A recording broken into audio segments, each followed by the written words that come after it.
Hello guys, now in continuity with the previous question answer related to the unit number 6 optics, हमारे पास next question क्या है? An illuminated object and a screen are placed 90 centimeter apart. मतलब क्या है, आपके पास जो object है और जो स्क्रीन है वो 90 सेंटीमीटर अपार्ट है.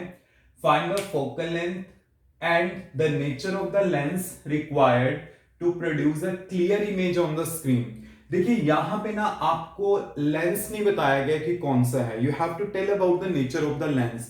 बट आपको पता है there is a clear image is formed on the screen. अगर स्क्रीन के ऊपर इमेज फॉर्म होती है तो लेंस आप कौन सा प्रेफर करोगे? कन्वेक्स लेंस, क्योंकि स्क्रीन के ऊपर जो इमेज फॉर्म होती है वो रियल इमेज फॉर्म होती है. और रियल इमेज सिर्फ मेरे पास किस केस में बनती है? कन्वेक्स लेंस के केस में बनती है. तो आपके पास नेचर तो क्या हो जाएगा? कन्वेक्स हो जाएगा. और यहाँ पे twice the size of the object जो इमेज बनती है. तो यहाँ पे देखिए आपके पास क्या क्या पैरामीटर गिवन है. मैं ये मान लेता हूं इस टाइप से कुछ सिचुएशन होगा रफली कि ये लेंस है, ऑब्जेक्ट को आपने प्लेस किया एंड देन ये पैरेलल रह गई, ये यहां से जाएगी, ऑप्टिकल सेंटर से जाएगी, देन समथिंग यहां पे मीट करेगा और इमेज आपके पास यहां पे बनेगी. इन दोनों के बीच में जो डिस्टेंस है आपके पास कितना है? 90 सेंटीमीटर है. तो मैं ये चीज कह सकता हूं कि टोटली जो u का मैग्नीट्यूड है प्लस जो v का मैग्नीट्यूड है वो मेरे पास कितना है? 90 सेंटीमीटर है. क्लियर? अब देखिए यहां पे क्या है कि जो इमेज बनेगी वो twice of the size of object बनेगी. तो मतलब एक तरह से यहां पे मैग्निफिकेशन हमारे पास 2 गिवन है. तो मैग्निफिकेशन अगर 2 गिवन है तो ये किसका रेशियो है? v बाई यू का. या तो मैं इसे मैग्नीट्यूड की फॉर्म में लिख दूं या सिंपली v बाई यू भी लिख सकता हूं, because you know very well m equal to क्या होता है? h2 by h1 equal to v by u. तो मेरे पास ये आ गया. क्योंकि मैं मैग्नीट्यूड इसलिए लिख रहा हूं, कई बार ना हम कंफ्यूज हो जाते हैं कि लेफ्ट साइड वाला तो नेगेटिव लेना होता है, राइट साइड वाला पॉजिटिव लेना होता है. तो u यहां पे नेगेटिव होगा, आप इसलिए कंफ्यूज हो जाओगे कि नेगेटिव होना चाहिए, बट यहाँ पे नेगेटिव नहीं होगा क्योंकि यहाँ पे सिर्फ ये मैग्नीट्यूड को डिनोट कर रहा है. तो ये आपके पास क्या होगा? सिंपली होगा u का मैग्नीट्यूड प्लस v का मैग्नीट्यूड इक्वल टू 90 सेंटीमीटर. अब देखिए आपके पास यहाँ पे v क्या आ जाएगा? v का मैग्नीट्यूड आ जाएगा ट्वाइस ऑफ द u आ जाएगा. तो यहां पे मैं v का वैल्यू पुट कर देता हूं, u plus twice of u equal to 90. तो ये कितना बन गया? 3u equal to 90. तो u हमारे पास कितना आ जाएगा? 30 सेंटीमीटर आ जाएगा. जब मैं u का वैल्यू यहाँ पे 30 पुट करूंगा तो v का वैल्यू कितना आ जाएगा हमारे पास? 60 सेंटीमीटर आ जाएगा. तो u भी आ चुका है, v भी आ चुका है. इससे मैं f कैलकुलेट कर सकता हूं. बट आपको पता है u लेफ्ट साइड है तो आप इसे लोगे -30 सेंटीमीटर और v क्या लोगे? पॉजिटिव, क्योंकि राइट साइड है, आपने इसे लेना है 60 सेंटीमीटर. तो फार्मूला क्या है? 1/f equal to 1/v minus 1/u.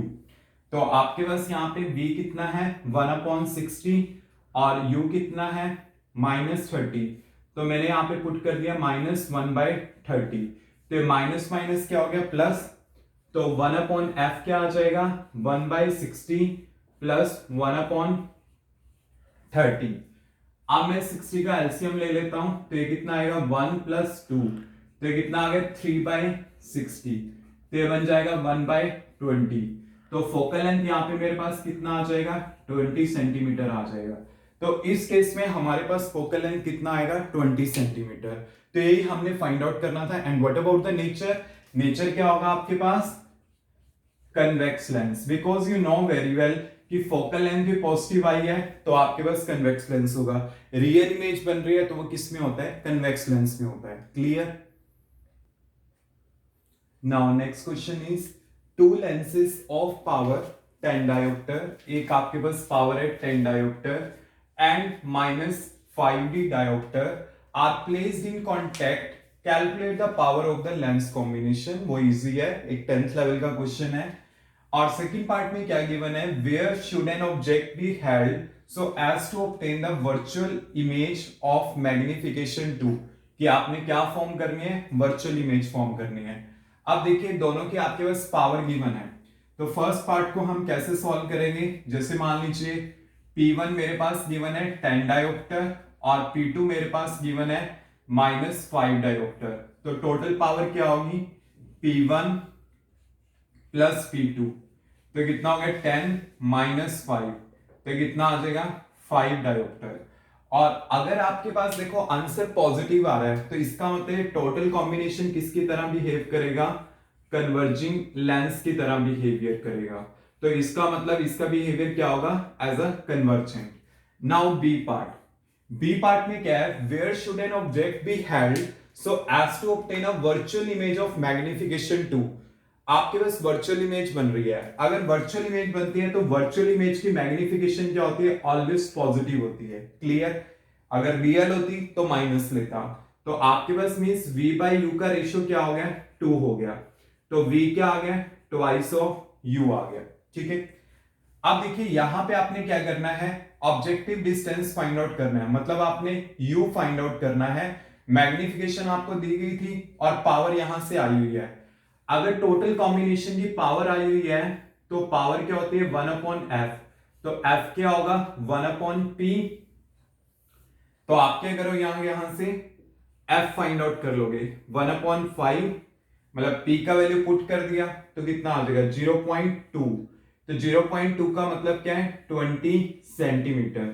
तो आपके पास फार्मूला क्या है, 1/v minus 1/u equal to 1/f, ये हमारे पास है। अब v देखिए आपके पास कितना है 1/2u और ये माइनस u है और इक्वल टू क्या होगा 1/20। यहां पे मैं एलसीएम ले लेता हूं 2u को, तो यहां पे आपके पास क्या आएगा, ये 1 आ जाएगा और यहां पे क्या आएगा -2 इक्वल टू 1/20। तो यहां पे मेरे पास क्या आ जाएगा -1 अपॉन, क्योंकि -1 आ जाएगा इसका, and divide by 2u equal to क्या आएगा 1/20। तो ये 10 आ गया, तो यहां से u का वैल्यू क्या आ जाएगा -10 सेंटीमीटर। तो ये मेरे पास आंसर आ जाएगा। तो मतलब इजी था, पहले आपके पास टोटल पावर निकालनी थी तो ये आ जाएगी। इस पावर का यूज करके मैंने फोकल लेंथ निकाल ली इसका रिवर्स करके, और v और u में रिलेशन पता चल गया। तो यहां से by using lens formula v का वैल्यू 2u पुट किया, यहां से मैंने u फाइंड आउट कर लिया by the calculation. And you know very well कि जो ऑब्जेक्टिव डिस्टेंस होना चाहिए वो नेगेटिव आना चाहिए। तो यहां पे मेरे पास आंसर क्या आ जाएगा, u equal to -10 centimetre. Clear.